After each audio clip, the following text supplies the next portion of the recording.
Hello, all benders and non-benders, and welcome back to Avatar Generations. Today, we are going to be talking about the Deserter Jeong Jeong, the latest firebending defense character in the game here. Going over everything you could possibly need to know about him, hopefully, unless I forget something. So, we're going to take a look at his skills here. He is a very unique character when compared to the other characters in the game, as his thing is basically just not getting hit and just being an invisible brick wall, basically.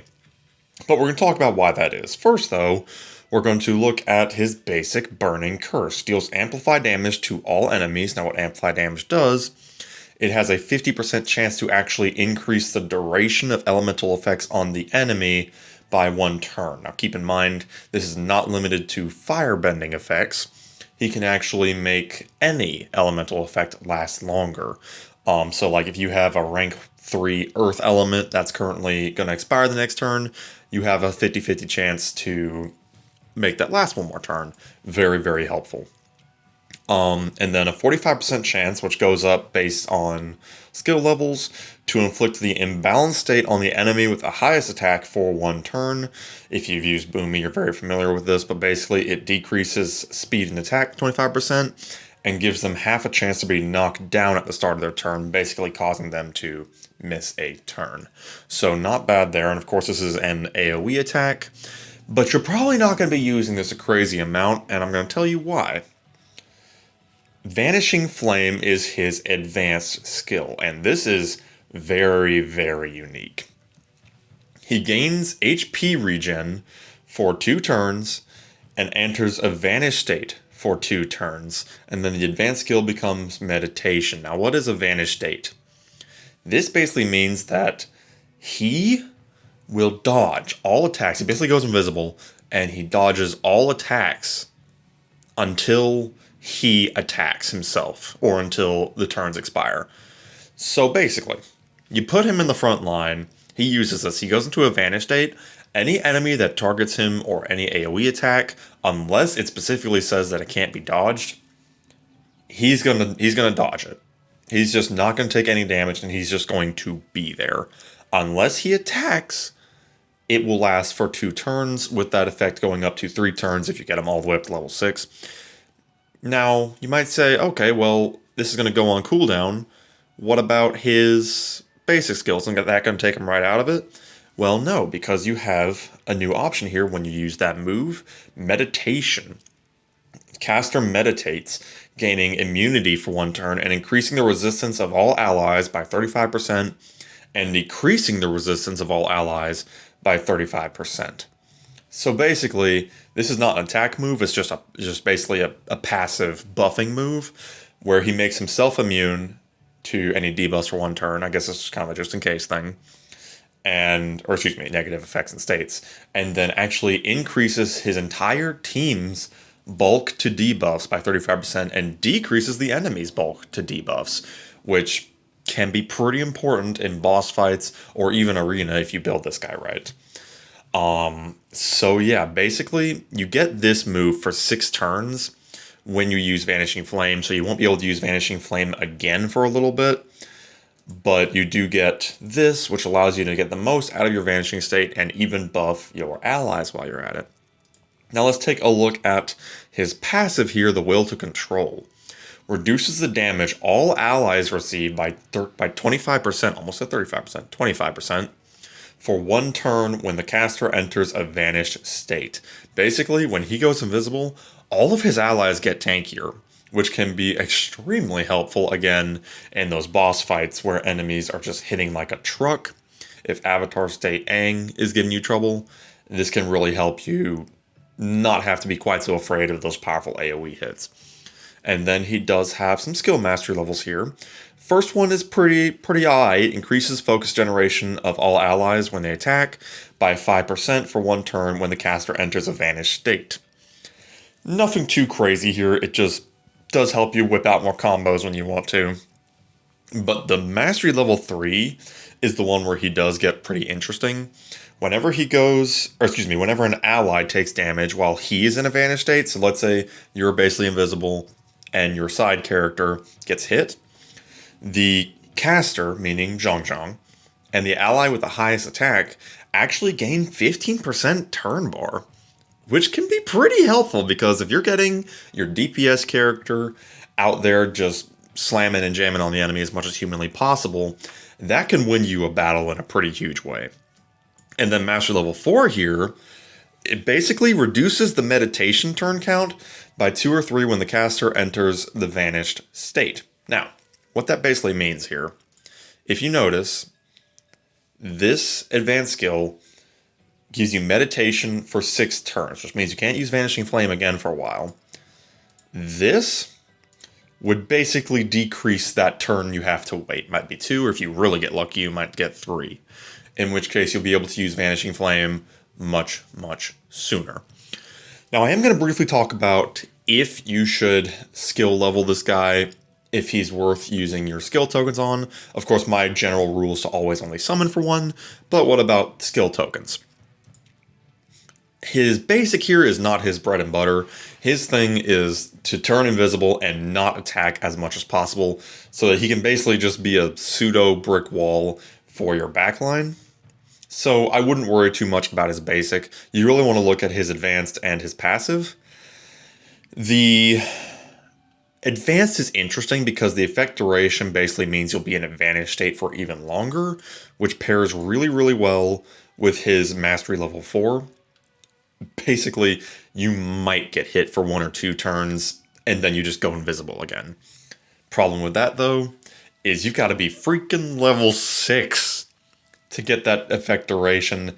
They knew exactly what this guy's main purpose was, and they were not going to give it away for free.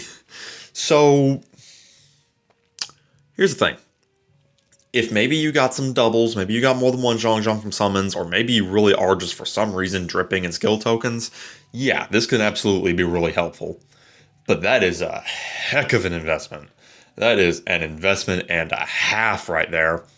And if I were you, I'd personally save my skill tokens for characters who actually deal damage, as opposed to this guy where his purpose is to just sit there and not take damage and do basically nothing, while his other allies being protected by him are just going to town. So just some food for thought there. Now, let's take a look at his arts. Now, when he was released, he actually got a specific art set for him, which was kind of interesting. This is the Deserter set. Basically, it's an attack-based set where it has the attack buffs, and then when he goes under 25%, he gets vanished for 2 turns. Now, this is interesting. You might look at that and say, oh, obviously, it plays into his kit, gives him even more vanish, bada bing, bada boom. Obviously, this is best in slot. I would debate that, because here's the problem. It increases attack. As we've been talking about, his attack is not his bread and butter. His whole thing is he wants to stay as invisible as much as humanly possible. So I really question the logic of giving him an attack set when his whole thing is that half the time you don't even want him to attack. Just some food for thought on that one. Honestly, if I were building a Jeong Jeong to be a proper tank, I'd go in on either defense or HP or a combination of the two. That way, you're lasting as long as possible, and you can go invisible as long as possible and protect your very important backline damage dealer.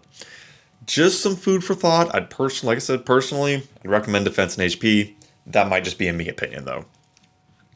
Looking, of course, support options. There's not a huge number because he's not actually a Fire Nation character. He's just a firebender.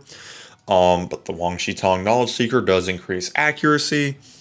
I'd have to check to see if there are any others that would fit well with him. But there's not a huge number of options for his typing because he's a little weird being an exile, a Bending Master, and a White Lotus character.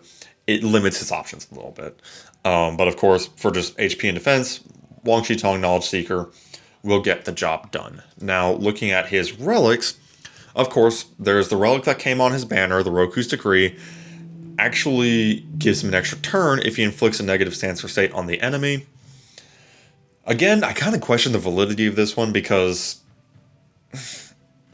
again, his thing's not damage. I think the whole point of this is to let him get to his vanish state faster, but I still question it, and I found that this one is very good for like Boomy, so if you do get this and you stick it on Boomy, inflict an imbalanced state, pop in with a whole nother move on his neutral gen, that can be pretty cool.